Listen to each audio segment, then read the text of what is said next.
پیښور ایرپورټ ته چې لکه بهر بچ د ګډو بيزو ولاړې د ملګری ویډیو کړي خو ډېر خسته ویډیو کړي دا او هر ځای وتر اغستې دي جناب دا د انتظامی غلطي ده کو دا د KPK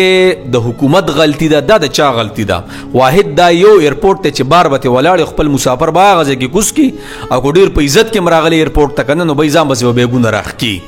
دغه غلطي ده چا تاسو کمنټس کې وایو دا ویډیو سره وګورئ پیښور په ایرپورټ چې د پښتنو کوم تذلیل کیږي نن درته په خبرونو په مخامخ باندې خایمه دا په دنیا کې واحد داسې یو ایرپورټ دی چې دې ته نه په خپل ګاډي کې نه وتی شي او نه پیدل په خپل خپو باندې نو که تاسو راوستي نه به د ایرپورټ مخې ته په سړک باندې د ګاډي نه غورځي او خپل بیګونه به ورپشا کې او که ته په چا پسې راغلی